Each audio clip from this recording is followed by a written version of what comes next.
The mirror blew apart in a spray of silver when the crosswind hit, and the kid's front wheel hunted for a future it couldn't find. We were halfway across the river bridge when the sky let go. All at once, water sheeting sideways deck turned to glass, and 4 sport bikes streaked through the mist like they'd been fired from a bad idea. The smallest one locked his eyes on a glittering seam of grit where farm mud had dried and lifted. He stared at what he feared, and his motorcycle obliged. 3 fence posts to decide. I eased to left, opened a pocket of air, and set my big Harley just off his shoulder, close enough for him to feel a shape where panic lived, far enough not to touch him if he decided the wrong way. Upstream, a box truck crested the rise with nowhere to go but through. The kid's bars shook. His visor dipped. The wind shoved. I raised my left hand high to warn the group strung out behind me. Gravel Crown then spoke the old prayer people like us say for strangers we might someday love. Eyes up, son. Past it. Past it. The front settled, then wobbled once more for pride. He caught it. The truck sighed by. The bridge breathed again. We were still vertical. 12 hours earlier, I was just a man with a Buick and a Saturday to waste. The noon sun had gone flat behind a sheet of summer cloud at the Casey's on the edge of Peoria. You could smell rain coming, the green iron smell that makes cornfields breathe. I'd put bread on the passenger seat and a jug of tea in the footwell. Simple errands, nothing dramatic. The kind of day you stack gently into a life you don't have to brag about to be proud of. Then they came in hot. 4 bikes slid off the highway and hit the lot like a flock that hadn't learned to land. Candy paint on tight plastic. Boots tapping visors, mirrored jackets too stiff to be honest. The engines coughed and settled into that thin wall the buzz later bikes make when the throttle's nervous. They blew past the slow sign like it hadn't learned English, then saw me at the pump and decided the day would taste better if somebody else swallowed it. The smallest hopped his front wheel up the curb to kiss the concrete. Another cracked his throttle twice. The sound slapped off the ice machine and the propane cage. The tall one drifted toward me with a sidelong look and a grin that wanted an audience more than an answer. "Move it, Grandpa," he said, voice bouncing off his helmet shell. "Roads aren't built for fossils." The gas cap on the Buick is stubborn. It gave me time to smile, which is softer than most words. "Keep an eye on that western sky," I said. "Storm's pushing quick. River Road will turn slick." The small one cocked his head visor, a mirror of my own gray face. "We'll keep the tires warm for you," he said. "Wouldn't want your walker to hydroplane." The others laughed the relieved laugh of boys who like themselves better in a group. Then the tall one reached out, not quite a shove, just a thought dressed like one, and clipped the paper bag in my hand, so it spun and slipped. A loaf of wheat bounced off my shoe and rolled into a puddle that was more oil than rain. "Careful," he said, mock concerned. "That stuff will put you in the hospital." The clerk inside froze halfway to the door and pretended he'd forgotten something. A woman filling a minivan looked at her feet. I bent to pick up the bread. "I got it," I told the air. "Haven't forgotten how. When you've put enough years between you and 20, you recognize the hunger in young men, the way they cast it out like a net, hoping to catch a look that says they matter. I used to know that feeling back when my hair hadn't turned the color of old smoke, and my hands didn't map 4 decades of work at the Caterpillar plant. They clattered into the store, came out with cans, and jerky swagger turned up like a radio that won't change stations. As they swung their legs over the plastic and paint, one of them feathered the clutch and shot a fan of muddy water across the toe of my boot. The small one laughed without looking to see where it landed. It landed where it always does. I clicked the pump off and settled the handle. "Storm lines close," I said again, because a person can be both irritated and useful. River Road gets tricky on a windy day. The tall one drummed gloved fingers on his tank. "We'll keep the rubber side down," he said. "Promise." The small one added, "Try not to fall asleep before church, Grandpa." They stitched themselves into traffic with the confidence of boys who think tomorrow is guaranteed. I let them go. Sometimes the only lesson that sticks is the one the road volunteers. The rain came in fat, deliberate drops while I passed the grain elevator and turned toward Riverfront Drive. By the time I reached the park, the sky was one bruise. I drove past the bench where Ruth and I used to sit after church when the grandkids were small. I still take that route out of habit like muscle memory. Grief, like riding a motorcycle, is something you learn to balance. If you stop, it falls on top of you. I ate at home with the TV low and the house quiet. Jack's sea green drawing of a tractor dated carefully. Jack 6 hung on the fridge. Rain stitched the window.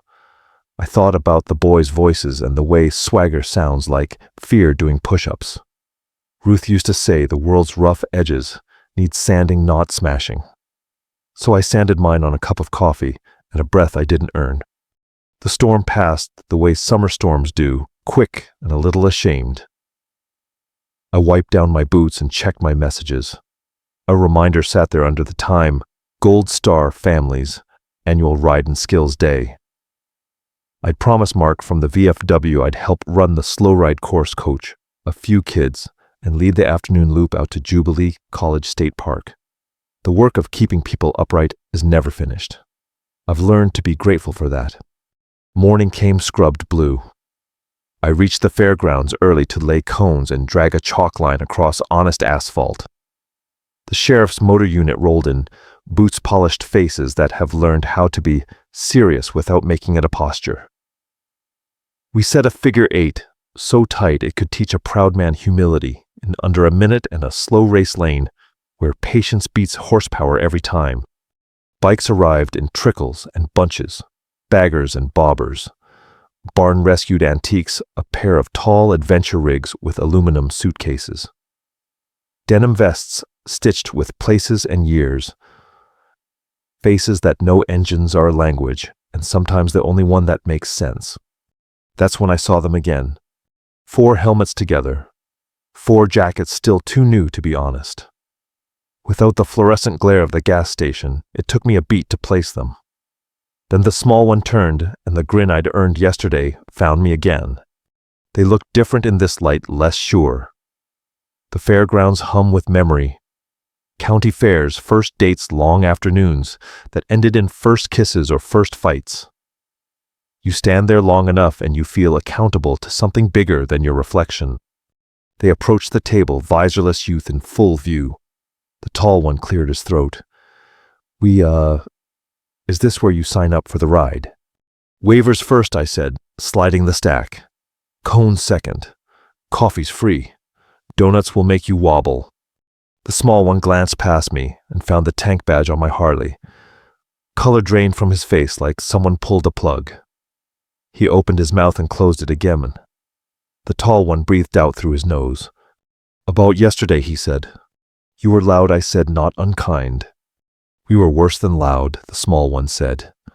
You knocked bread into a puddle, I said. And you baptized my boot. I've had worse done to me by better men, and better done to me by worse ones. Sign your names, then go put them on the slow race list.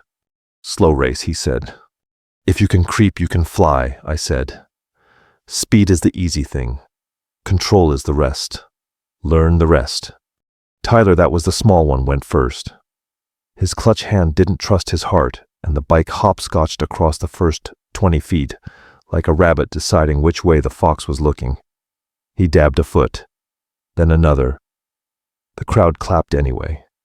Charity has a way of making room for struggle without turning it into spectacle.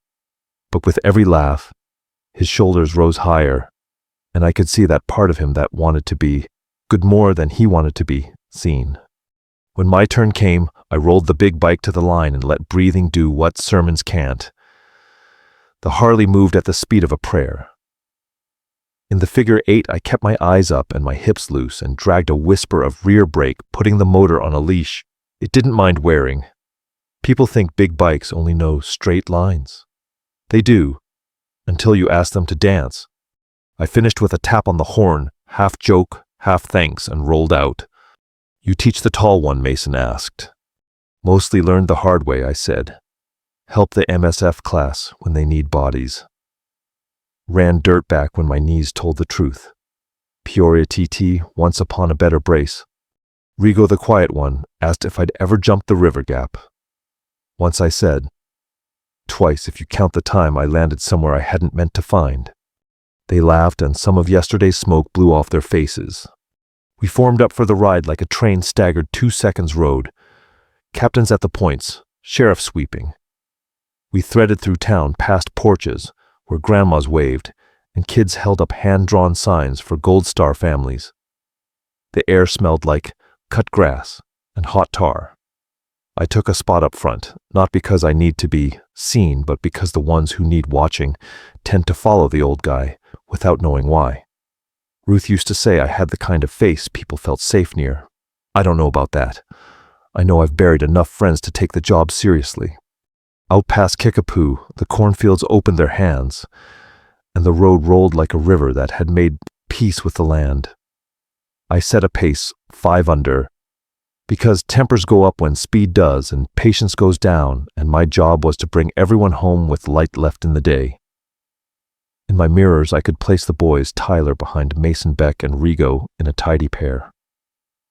Young riders' attention scatters to beauty as much as it does to danger.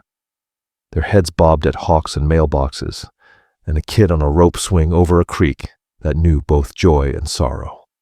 Then the road showed its teeth the way it always does, where farmers drag a little of their work onto the asphalt.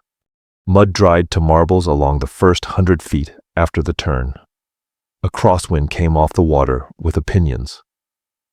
Over the rise, that box truck, big and blue and exactly where it needed to be, because we were there too.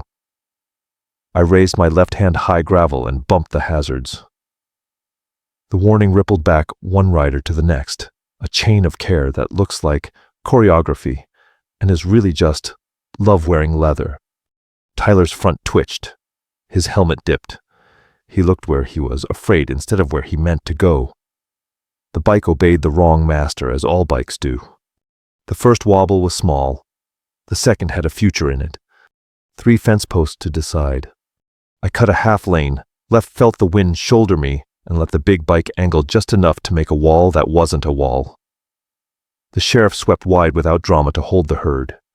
I kept my right hand quiet and my head higher than my worry, and spoke words he couldn't hear but might believe. Eyes up, past it. Don't give your fear the road. The front shook hard. Tyler's left boot hovered, then tapped, then hovered again. A scrape of metal somewhere behind became a note I didn't have time to turn my head toward.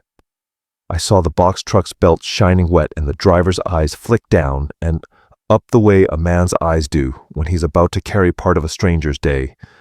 The crown caught the kid. He let the bike stand up too fast, a rookie's bargain. But this time the road forgave him, as roads sometimes do when you ask with both hands and all your humility. The truck sighed by taking some of the wind with it. The wobble became a memory. At the turnout by the big cottonwood, we rolled off and let the engines tick themselves honest. Helmets popped. Air returned. Tyler pressed his fingers to his nose like he could force color back into his face. I thought I was done, he said to no one in particular. You were close, I said. Gravel's a flirt. Stares at you to see if you'll stare back. Don't. Raise your chin. Give your eyes where you want to go. The bike follows the mind more than the hand. Mason clapped his shoulder. Rigo kicked dust with a boot toe like a boy again, and Beck looked at me the way young men do when they're not sure whether to hate you for being right or love you for being there. Back at Casey's, Tyler said, voice small as he'd been large yesterday. I was loud, I said. You were loud. I was worse, he said. I saw you pick up bread and I laughed. Then today, I said you didn't fall. I like this direction better. We made the last miles to the park without drama. Under the shelter with the stone fireplace, families pinned photos of their dead to cork and let strangers read the captions out loud like prayers. The sheriff's sergeant ran a braking demo. Mason, to his own surprise, stopped straight and hard without locking a wheel. You could see confidence tuck itself into his jacket like a folded note that would be useful later. When the speeches ended, voices not built for microphones, saying true things. Anyway, the boys found me under a pin oak. Teach the figure 8 again, Beck asked. Not for free, I said. Their faces fell. Price is Wednesday. School lot. 6 sharp. Gear on. No excuses. And you help load cones. They looked at each other like a jury counting itself. Deal, Mason said, and the others nodded. We worked another hour. I watched their eyes instead of their hands. Eyes tell the truth about what hands plan to do. Tyler fought his head, then remembered to breathe, and the bike stopped bucking and started to listen. He finished a circle so clean a toddler clapped sticky hands. It's a good thing to earn applause from people who don't know what you're trying to be. Back home, I parked the Harley in the garage and sat on a milk crate while the motor clicked itself cool. On the pegboard, Ruth looked out from a cheap frame in the dress she wore to church the year before. She learned how to be brave the hardest way. I told her about the boys, about the bridge, about how some afternoons you get to be useful, and that usefulness feels like luck. Wednesday came fast. The boys showed up early, helmets and hand cones ready to load. A nurse joined us, confidence bruised by a parking lot tip-over. A granddad wanted to ride to Michigan without white-knuckling every on-ramp. We made a habit of it. Some nights I told stories that weren't about glory or near misses, but about intersections as negotiations with patience, about pride being a loud teacher and humility a quiet one, and how the quiet teachers leave things inside you that don't blow away in the wind. A month later, I rolled into that same Casey's for coffee. The clerk with the nose ring smiled at me like I was a regular, which is one of the finest things a person can become. 2 bikes slid in and parked neat by the curb, Tyler and Mason engines, down heads on a swivel, the way we practice doors, mirrors kids with ice cream cones who forget physics. Ride the river, Mason asked. I'll fetch the big girl, I said, but I set the pace. Wouldn't have it any other way, Tyler said. We rode smooth. We didn't impress anyone we couldn't see. At a red light, an older man in a pickup rolled down his window and asked what year my Harley was. We talked about engines the way farmers talk, weather with equal parts respect and suspicion. The light turned. We nodded. Small economies like that keep a country standing. Near the park, the road curved the way poor choices like to live. We made good ones instead. In my mirror, I watched Tyler move his eyes first. The bike obeyed his decision, not his fear. It was a small thing with a long shadow. I let myself enjoy it without needing to own it. We pulled into the overlook. A boy about 10 stood with his mother, eyes wide at the shine of chrome that had earned its reflection. He pointed at my bike. Is that the famous kind? He asked. Famous enough, I said. Grandpa rode one, he said. He said you can feel it in your feet. He was right, I said, and in your chest if you let it. They walked away. Tyler nudged my elbow. You ever miss going faster? He asked. Sometimes, I said. I don't miss arriving empty. He chewed that. The river kept doing what rivers do, moving forward without arguing with every rock. I don't know what those boys will remember when they are my age. Maybe they'll forget my name. Maybe they'll forget the cones and the chalk dust on their boots. I hope they remember the feeling in their faces when they looked up from fear and found the line they needed. I hope they remember that respect tastes better than swagger, that showing up on a Wednesday is braver than revving at a gas station, and that a big American motorcycle ridden with care can be less a machine than a promise you keep to yourself, to the ones who raised you, to the ones who didn't make it home. Back in the garage that night, I hung my jacket, set my gloves on the shelf, and stood in the doorway a moment, looking back. The tank caught a slice of evening light. My younger self might have wanted more speed. My older self said, thank you. The world keeps putting young men in our path. Maybe so we remember the sound our blood made when it was loud. Maybe so we can teach them how to ride that sound without letting it ride them. Maybe so when weather slips dark over the fields and the bridge goes slick, there's somebody up ahead raising a hand to say, eyes up, son. Look where you want to go. You'll get there. We don't all get to be legends. If we're lucky, we get to be useful. And most days, that's the braver thing.